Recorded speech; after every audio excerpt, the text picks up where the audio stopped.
मैंने तुमसे बहुत दिन पहले संकेत देकर कहा था कि मैं तुम्हें किसी के ज़रिए नए वस्त्र भेंट करूँगा, और वही वस्त्र मैंने कल तुम्हें भेंट किए। उसके बदले, उसे स्वीकार करने के बदले तुम्हें घर पे कोई नहीं डांटेगा, कोई डांट भी नहीं सकता। ये बात तो मेरे तरफ से पक्की है, तुम ये मान कर रख लो, क्योंकि वो मेरे तरफ से दिया गया भेंट है। और तुम इस चीज़ को और अच्छे से समझोगे जब तुम्हें किसी से डांट नहीं पड़ेगी स्वीकार करने के बदले। तुम ये चीज़ देख लेना। तुम्हारे रंग रूप या वजन पर अगर कोई हंस रहा है या मजाक उड़ा रहा है ना, तो मैं तुमसे दो बातें कहूँगा। पहला, कि अगर एक बहुत सीमित तरीके से वो चीज़ हो रही है जहाँ नज़रअंदाज करने की संभावना अनंत है, तो वहाँ तुम नज़रअंदाज कर दो। लेकिन जहाँ चीज़ें असीमित सी हो गई है, हर पल हर क्षण उपहास हो रहा है, जिसकी वजह से तुम्हें अब वहाँ पर और कोई चीज़ समझ नहीं आ रही, दिखाई नहीं दे रही, तो वहाँ टोक कर रोक कर बोलो ज़रूर। एक बार आंखों में आंखें डाल कर कहोगे ना, तो सामने वाला व्यक्ति घबराएगा। दूसरी बार, तीसरी बार वो उसी तरह उपहास करने से पहले 10 बार सोचेगा ज़रूर। तो तुम समझना कि तुम्हें संभावना लगती है नज़रअंदाज करने की, तो वो करना, पर मैं पूर्णतः नज़रअंदाज करने भी नहीं कह रहा। तुम्हें लगता है कि नहीं, इस पर कुछ कहना चाहिए, तो चुप मत रहना।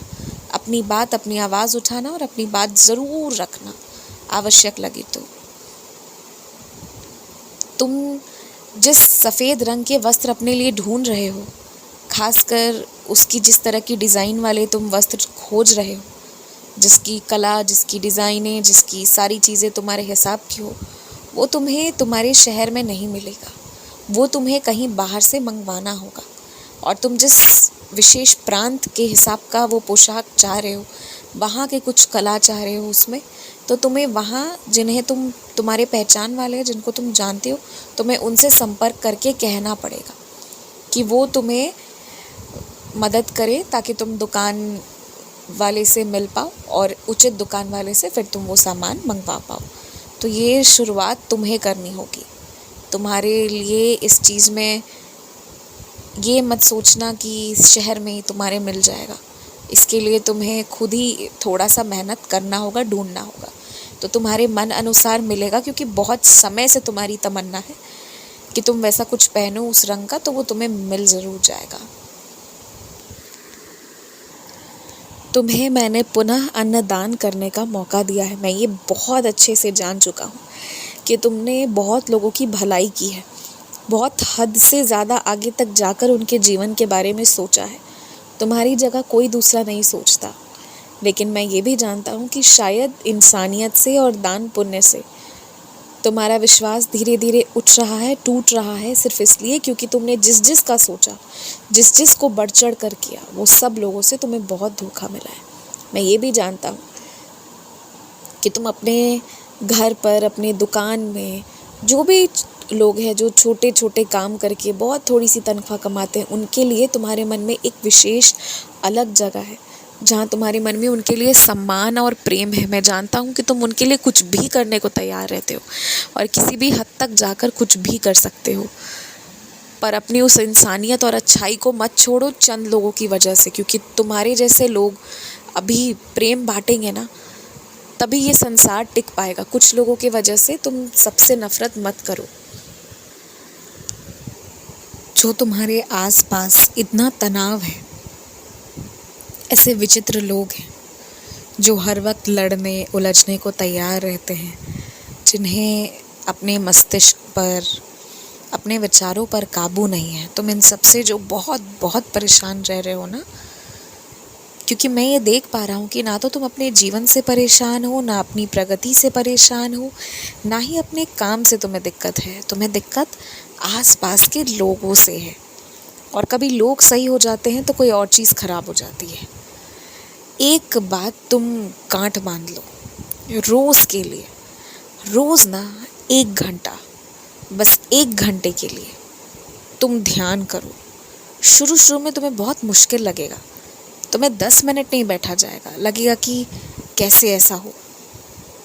लेकिन अगर तुम 24 में से बस 1 घंटे निकालते हो ना पूरे दिन के, और खूब ध्यान करते हो एकदम दिल लगाकर, तुम्हें परमात्मा की वो कृपा मिलेगी ना कि कभी किसी बहस में कोई तुमसे जीत नहीं पाएगा, कभी कोई तुम्हें पराजित नहीं कर पाएगा, कभी कोई तुम्हारा अनिष्ट नहीं कर पाएगा, काल भी तुमसे घबराएगा। इतनी कृपा मिल जाएगी।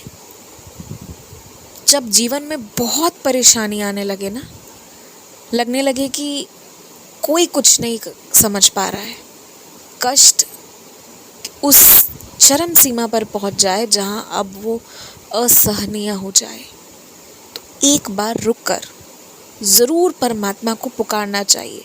क्योंकि जब ऐसी परिस्थिति होती है ना, तो उस आवाज़ की ध्वनि में बहुत वजन होता है और परमात्मा बड़ी जल्दी सुन लेते हैं। या तो तुम लोगों को सर्वशक्तिशाली मानते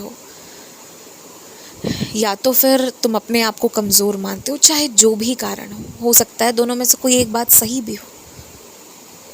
सिर्फ तुम मानते ही नहीं हो, ये हकीकत भी हो।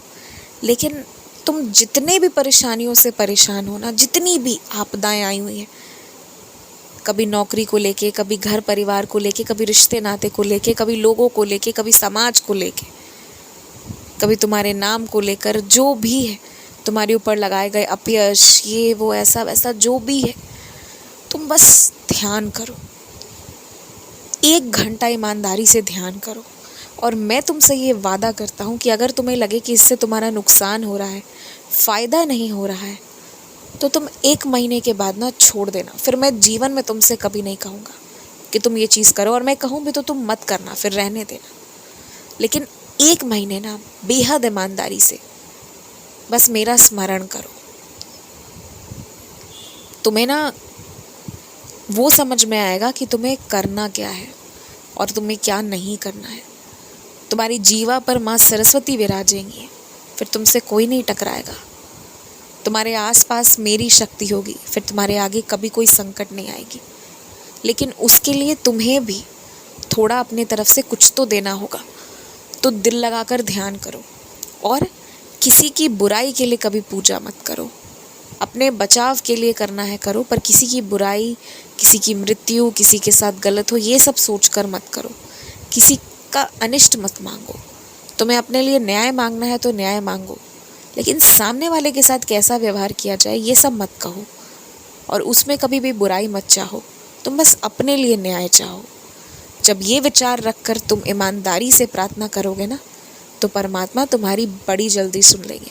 क्योंकि आज के वक्त में ईमानदार भक्त बहुत कम है, और जो भी है वो परमात्मा के प्रिय है।